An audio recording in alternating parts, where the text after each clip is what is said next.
آج انشاءاللہ تعالی ہم سورۃ الانفال کی آیت نمبر 31 پڑھتے ہیں اور اس آیت کو سمجھنے کی کوشش کرتے ہیں۔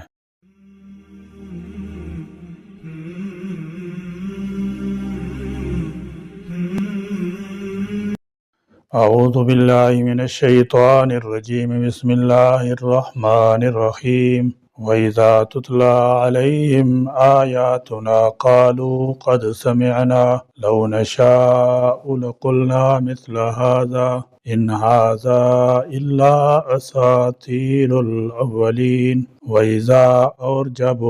تتلا پڑھی جاتی ہیں علیہم ان پر آیاتنا ہماری آیتیں، فرمایا وَإِذَا تُتْلَى عَلَيْهِمْ آیاتنا، اور جب ان کے سامنے ہماری آیات کی تلاوت کی جاتی ہے۔ یہ ایک قبیلہ بنو عبد الدار کے ایک شخص نضر بن حارث کے بارے میں نازل ہوئی۔ نضر بن حارث ایک تاجر تھا اور وہ تجارت کے لیے فارس اور ہیرا اور دیگر ممالک کا سفر کرتا تھا۔ اس نے وہاں کے باشندوں سے رستم، اسفندیار، دیگر اجمیوں کے قصے سن رکھے تھے اور یہودی و عیسائی عبادت گزاروں کو تورات و انجیل کی تلاوت کرتے گریہ زاری کرتے ہوئے دیکھتا تھا۔ جب نضر بن حارث مکہ مکرمہ آیا تو اسے معلوم ہوا کہ نبی کریم صلی اللہ تعالی علیہ وسلم پر وحی نازل ہوتی ہے، یہ قرآن کی تلاوت کرتے ہیں اور نماز پڑھتے ہیں۔ اس نے کہا جو کلام محمد پیش کرتے ہیں اس جیسا تو ہم نے سنا ہوا ہے، اگر ہم چاہیں تو ہم بھی ایسا ہی کلام کہہ سکتے ہیں۔ اللہ تعالیٰ نے ان کفار کی یہ مقولہ بیان کیا ہے۔ اللہ تعالیٰ جل شانہ نے ان کفار کے یہ مقولہ بیان فرمایا ہے کہ اس میں ان کی کمال درجے کی بے شرمی و بے حیائی ہے۔ قرآن پاک کی تحدی فرمانے اور فصاحِ عرب کو قرآن کریم کی مثل ایک صورت بنا لانے کی دعوتیں دینے اور ان سب کے عاجز رہ جانے کے بعد یہ کلمہ کہنا اور ایسا باطل دعویٰ کرنا نہایت ذلیل حرکت ہے۔ اللہ تعالیٰ جل شانہ نے قرآن مجید متعدد جگہ ساری دنیا کے انسان اور جنات کو چیلنج کیا ہے کہ اگر تم کو لگتا ہے کہ یہ کسی انسان یا مخلوق کا کلام ہے تو تم سب مل کر اس قرآن جیسی آیات بنا کر لے آؤ۔ اس چیلنج کو کئی صدیاں گزر گئی ہیں مگر آج تک کوئی بھی قرآن جیسی فصاحت بلاغت سے مزین ایک آیت بھی پیش نہیں کر سکا۔ قالو تو وہ کہتے تھے قد تحقیق سمینا ہم نے سن لیا، لو اگر نشاء ہم چاہیں لقلنا تو ہم کہہ سکتے ہیں مثلا مانند مثل ہذا اس کے ان نہیں ہے ہذا یہ الا مگر اساطیر کہانیاں داستانیں الاولین پہلوں کی۔ اب ذرا زمانہ جاہلیت کے اہل عرب کا تصور کیجئے، خطابت شاعری ان کے معاشرے کی روح رواں تھی، عربی شعر و ادب کا فطری ذوق ان کے بچے بچے میں سمایا ہوا تھا،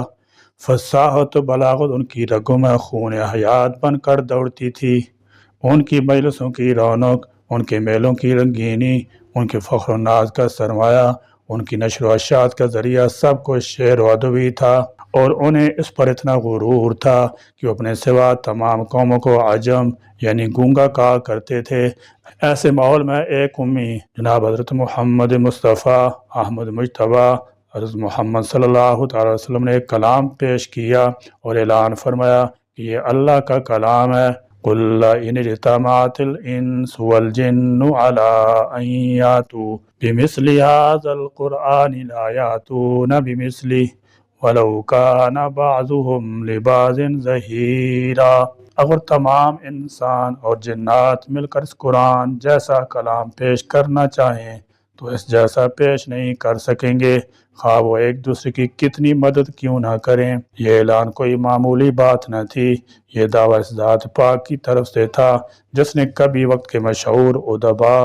اور شعراء سے کوئی علم حاصل نہ کیا تھا، کبھی مشاعرے کی محفل میں کوئی ایک شعر بھی نہیں پڑھا تھا، کبھی کہانی کی صحبت بھی نہ اٹھائی تھی، خود شعر کہنا تو درکنار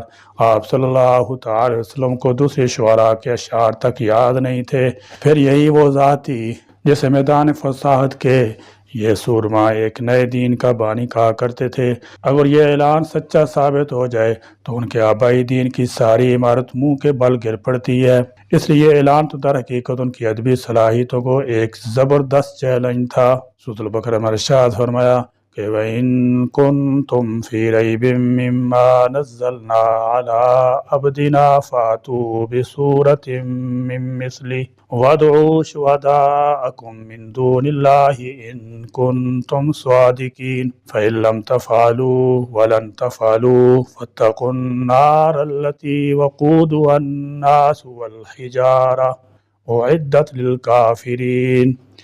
اگر تمہیں اس امر میں شک ہے کہ یہ کتاب جو ہم نے اپنے بندے پر اتاری ہے یہ ہماری ہے یا نہیں، تو اس کی مانند ایک ہی صورت بنا لو، اپنے سارے ہم نواؤں کو بلا لو، ایک اللہ کو چھوڑ کر باقی جس جس کی چاہو مدد لے لو۔ اگر تم سچے ہو تو یہ کام کر کے دکھاؤ، لیکن اگر تم نے ایسا نہ کیا اور یقیناً کبھی نہیں کر سکتے تو ڈرو اس آگ سے جس کا ایندھن بنیں گے انسان اور پتھر، جو مہیا کی گئی ہے منکرین حق کے لیے۔ اس طرح اس آیت مبارکہ کے ذریعے چیلنج ختم کر دیا گیا۔ اس سلسلے میں مکی آیت میں 86 صورتیں نازل ہوئیں، لیکن اہل عرب قرآن جیسی ایک صورت بھی لانے سے عاجز بے بس رہے۔ ولید بن مغیرہ کا واقعہ حضرت ابن عباس رضی اللہ تعالیٰ عنہ نقل فرماتے ہیں کہ نبی کریم صلی اللہ تعالیٰ علیہ وسلم بعثت کے بعد جب موسم حج آیا تو اس نے قریش کو جمع کر کہا کہ موسم حج میں عرب کے مختلف قبائل یہاں آئیں گے، اس لیے محمد کے بارے میں کوئی ایسی بات طے کر لو کہ پھر باہمی کوئی اختلاف نہ ہو۔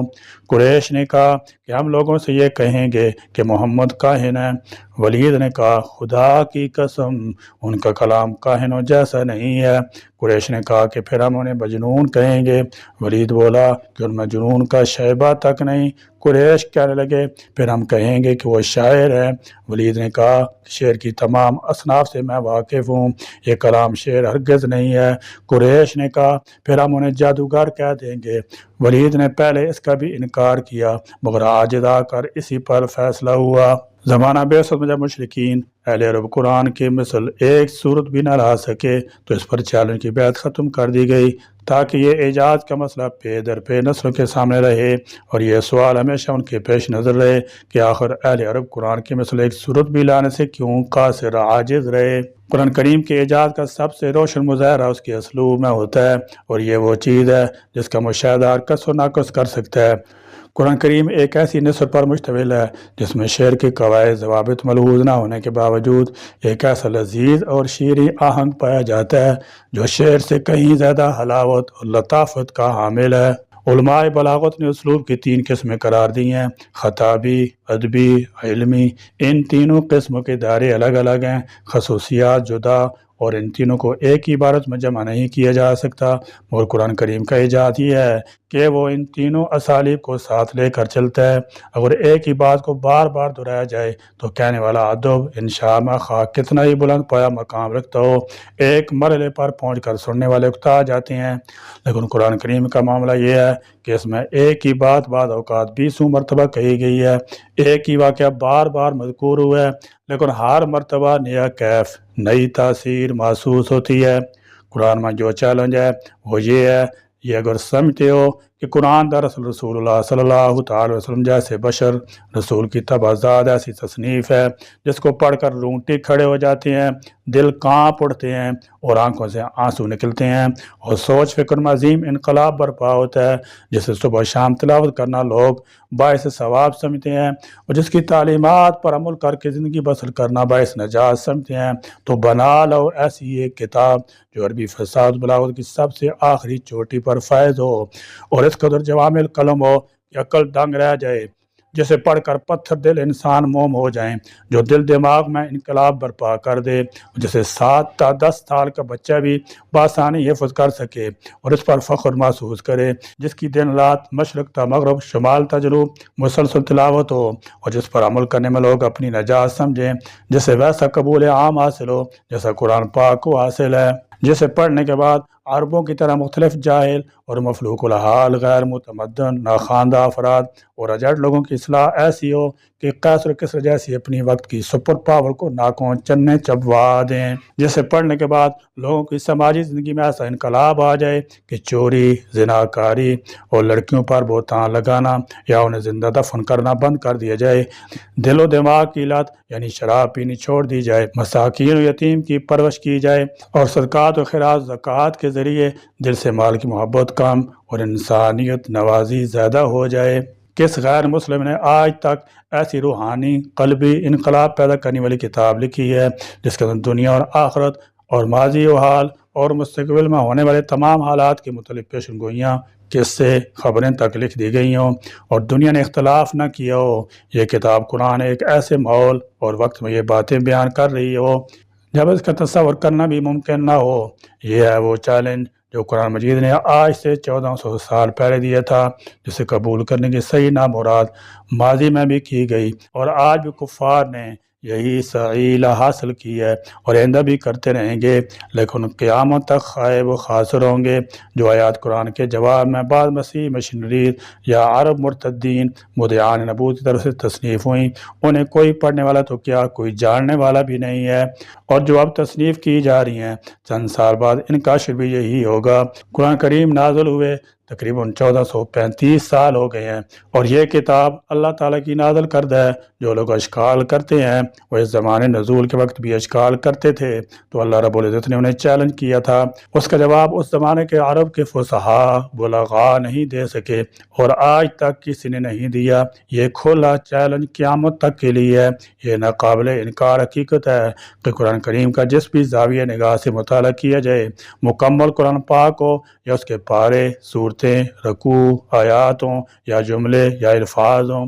یا حروف، ان کا مقابل یا ان کی مثل لانے سے ہر کوئی قاصر ہے، اور یہی بات قرآن پاک کی عظمت رفت کے لیے ایک عظیم مثال ہے۔ ارشاد خداوندی ہے وَذَرُوا ظَاهِرَ الْإِثْمِ وَبَاطِنَهُ، اور چھوڑ دو کھلا اور چھپا گناہ۔ اللہ تعالیٰ نے قرآن کریم میں ظاہری باطنی گناہ کو ترک کرنے کا حکم فرمایا ہے۔ ظاہری گناہوں میں جیسے شراب، زنا، قتل، غارت، چوری وغیرہ شامل ہیں۔ باطنی گناہوں میں جیسے حسد، بغض، کینہ، عناد، منافقت، تکبر وغیرہ شامل ہیں۔ تو جب انسان ظاہری گناہ کو ترک کرتا ہے تو اس کا ظاہر پاک ہوتا ہے، اور جب باطنی گناہ کو ترک کرتا ہے تو اس کا باطن پاک ہوتا ہے۔ تو پھر اس کو قرآن کریم کے ظاہری باطنی اسرار رموز سمجھ آتے ہیں، جس کے متعلق صاحب تفسیر آرائس البیان میں لکھتے ہیں، اور ابن عطا فرماتے ہیں کہ قرآن کے اشارات کوئی بھی نہیں سمجھ سکتا سوائے اس کے جس نے اپنے باطن کو دنیا مافیہ سے پاک کر لیا ہو۔ حضرت جنید بغدادی رحمۃ اللہ تعالی فرماتے ہیں قرآن کے اشارات کو نہیں سمجھ سکتے مگر جنہوں نے اپنے باطن کو اس کی ذات کے علاوہ ہر ایک چیز سے پاک کر لیا۔ ان آیات و احادیث اقوال سے نتیجتاً ایک بات واضح ہوتی ہے کہ اس عظمت والی لاریب کتاب قرآن مجید سے اس کے حقیقی ثمرات تک رسائی کے اصول کے لیے فقط الفاظ تک خود کو محدود نہ کیے جائے اور صرف پڑھنے پڑھانے تک نہ روکا جائے، بلکہ اس کے ظاہر و باطنی انوار سے فیض یاب ہو کر حقیقی مقصد تک رسائی حاصل کی جائے، جیسے قرآن مجید میں دعوت دی گئی ہے افلا یتدبرون القرآن ام علی قلوب اقفالها، کیا وہ قرآن میں غور و فکر نہیں کرتے یا ان کے دلوں پر تالے ہیں؟ یعنی الفاظ سے آگے اسرار کے اصول کے لیے ایک اور جہاں آباد کرنے کی ضرورت ہے، اور وہ باطن، سینے اور دل کا جہان ہے جہاں سے خزائن الہی کے ذریعے اپنی مراد کے تعمیر کو آباد کیا جا سکتا ہے۔ امام غزالی رحمۃ اللہ تعالی علیہ فرماتے ہیں بے شک قرآن پاک کا ایک ظاہر اور ایک باطن ہے، اس کے اصول کے لیے ان دونوں کی تعارف کی ضرورت ہے جس سے دونوں بامراد ہو سکتے ہیں۔ مثلا شریعت مطہرہ پر عمل پیرا ہو کر ظاہر کو اور ذکر الہی سے باطن کو راستہ کیا جا سکتا ہے، تاکہ قرآن پاک سے نور خاص حاصل کر کے دارین کو روشن منور کیا جائے۔ یا اللہ کریم ہمیں قرآن کا فہم عطا فرما دے، یا اللہ کریم ہمارے دلوں میں اپنی اس مبارک کتاب کی عظمت پیدا فرما دے، صبح شام اس کی تلاوت کی توفیق عطا فرما دے، یا اللہ کریم اپنی اس لاریب کتاب پر عمل کی توفیق عطا فرما دے، یا اللہ کریم اسلام اور مسلمانوں کو غلبہ اور شوکت عطا فرما دے، آمین۔ وآخر دعوانا الحمدللہ رب العالمین۔